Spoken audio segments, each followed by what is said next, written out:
There are numerous food supplements on the market, but whom are they for? When are they beneficial, ineffective or even harmful?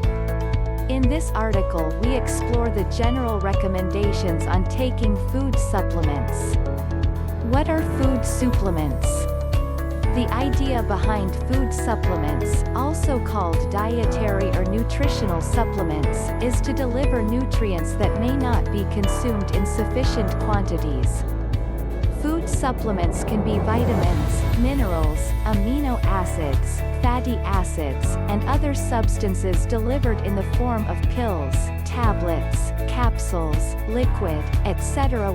Supplements are available in a range of doses, and in different combinations. However, only a certain amount of each nutrient is needed for our bodies to function, and higher amounts are not necessarily better.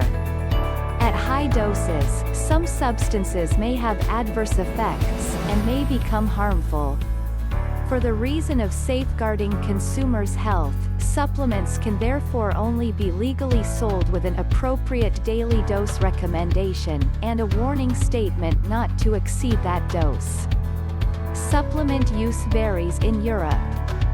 For example, it is common in Germany and Denmark, 43% and 59% of the adult population respectively, but is less so in Ireland and Spain, 23% and 9% respectively.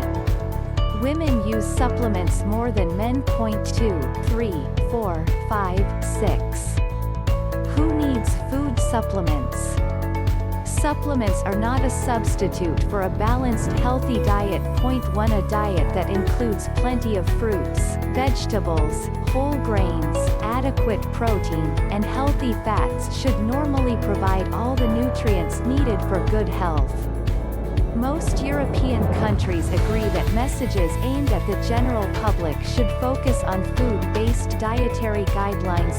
7 Supplements do not feature in these guidelines, but there are certain population groups or individuals who may need advice about supplements, even when they eat a healthy balanced diet, i.e. women of childbearing age, individuals on specific medications. Partly due to our modern lifestyle, not everyone manages to eat a healthy diet. In Europe, dietary surveys have suggested that there are suboptimal intakes for several micronutrients. 2.8 The EU-funded EURRECA project found inadequate intakes for vitamin C, vitamin D, folic acid, calcium, selenium and iodine. 9 A recent comparison of national surveys showed widespread concern about vitamin D intakes, whereas certain age groups are more likely to have low intakes of minerals. 2 For example, there is concern about adequate intakes of iron amongst teenage girls in Denmark, France, Poland, Germany and the UK.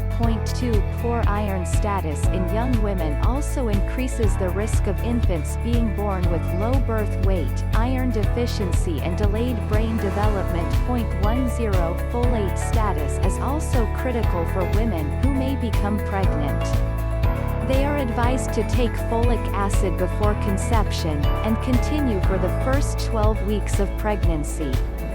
An adequate folate status can decrease the risk of having a baby with neural tube defects such as spina bifida.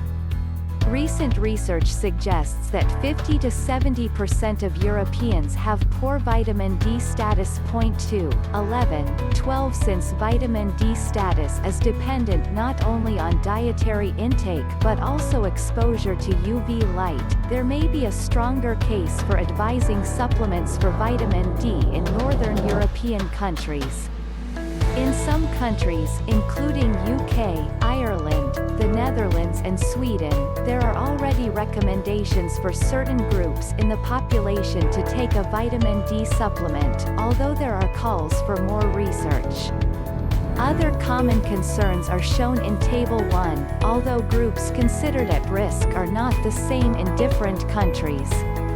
Particular risks for specific population groups. Despite having a role in the health of some individuals, not all supplements are useful for everybody. In fact, for some people, it is not advisable to take certain supplements, in particular in high doses.